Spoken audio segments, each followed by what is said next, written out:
By August 1987, after many years of criminalization, Jackie Jackson's marriage had officially ended, mostly due to his unfaithfulness to Enid. 2 months later, Jermaine's marriage ended after almost 14 years. Again, his relationships with other women were key to the marriage breakdown. He had even had a child with another woman, a baby Hazel had considered adopting rather than end her marriage over it. Then she became pregnant at the same time. It was an emotional roller coaster for everyone involved. To some family members, the scenario eerily resembled that of Joseph, Catherine, and Giovanni. One had to wonder who could be blamed for such emotional bankruptcy. Had Joseph's influence been so damaging to his sons that they just don't know how to conduct themselves in a relationship? Had Catherine's acceptance of Joseph's philandering warped their view of fidelity? Or has show business access responsible for their behavior? Really so accustomed to entitlement brought about fame, they knew no boundaries. Today, the brothers look back in the 1980s and regret many of their personal decisions. It's not easy growing up, Jimmy has said. We make mistakes, we all make mistakes. While Hazel and Jermaine legislated their divorce, Hazel continued living at the couple's Benedict Canyon home in Beverly Hills with their children.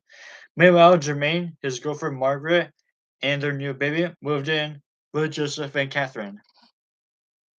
Catherine was opposed to having her son, his new romantic interest, and their baby living out him and her since he was not yet divorced from his wife. To her, the living arrangements do not seem, as she put it, moral. However, when Joseph insisted that Germain and his new family move into the estate which Michael owned, the debate was over. For Michael's part, he didn't approve of anything that had occurred in the marriages of Jackie and Jermaine. Even Tita was having trouble with Dee Dee. However, Michael seemed to sense that the brothers were doing as best as they could under the circumstances of the way they were raised. We have to learn a lot of stuff on our own about how to treat people, he told Latoya. That's what's so hard, isn't it? I mean, no one taught us anything. Except for Mother, Latoya added. Except for Mother, Michael agreed. Then after a beat, still, look how hard she has had it. What are we supposed to learn from that?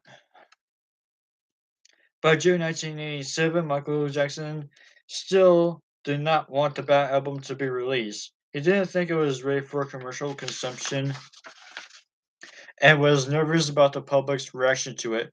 He was also understandably concerned about comparisons to Thriller. He's afraid to finish the record, said Frank DeLeo. The closer he gets to completing it, the more terrified he becomes of that confrontation with the public. While Michael was swearing about Bad, his sister Janet was finally having her first major recording success with the A&M album Control.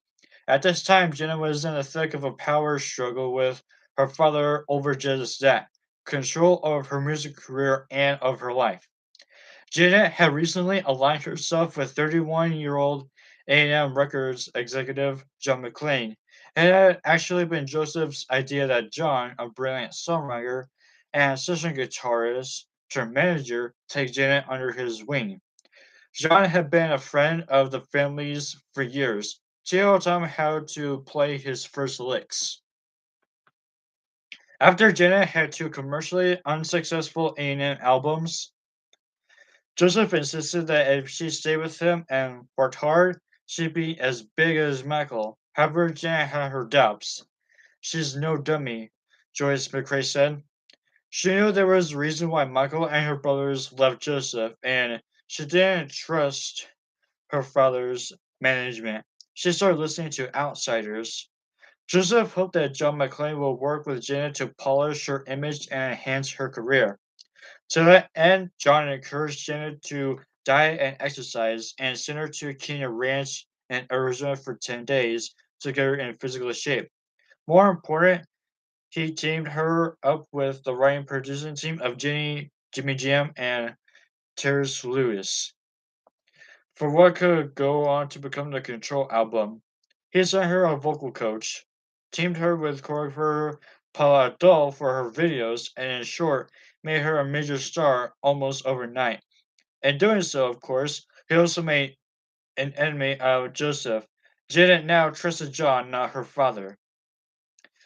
He had lost the boys, and now he was losing his daughter too.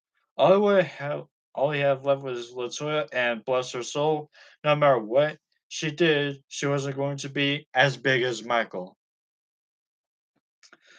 We're the dog with the bone that all the other dogs are trying to get, Joseph said at the time, and the pressure is always on you to hold on to what you've got. As for Janet, I was putting her on stage in Vegas back when she was still a little girl. The wheels had already been set in motion for Janet Jackson, and anyone who jumps on now would be getting a free ride. I don't intend on let that happen. Joseph didn't want Janet to work with Jam and Lewis. When he first heard the Control album, he didn't like it, especially the title track, What You Have Done For Me Lately, which went to become a huge hit. It was little wonder that Jeff didn't appreciate the concept. The album represent a personal declaration of Janet's freedom from her father and her family. In a title track, she claims that she will now have control over all her affairs. She sings as if still sung by her family's Madeline and her control to James DeBarg. Control was one of the best albums of 1986. John McClane said that he would have been scared if Joseph had championed the record because, as he put it, I wasn't trying to get a 50-year-old audience younger than Joseph. I have a clear vibe on how to do it. When Janet's album sold 6 million copies worldwide, Michael was oblivious about its success. One of the reasons he had such difficulty complimenting the follow-up to Thriller was that he was so riled by Janet's control and the public's overwhelming reaction to it. Michael is used to being the star of the family, a family friend said. He was not used to seeing anyone get as much attention as Janet got. It got to the point where he didn't want to dance around her because he was afraid she'd steal his steps. That's how bad it got. Janet is also competitive, but has always been afraid to admit it. She didn't want to admit to herself that she was really wanting to get out of her life to be as big and as famous as Michael Jackson. God, you make me sick, Janet Jackson told her brother Michael one day. I wish Thriller was my album, they laughed, but Janet wasn't kidding. While Michael may not want her to be as big, John McClane observed at the time, but it's no sin for her to want it.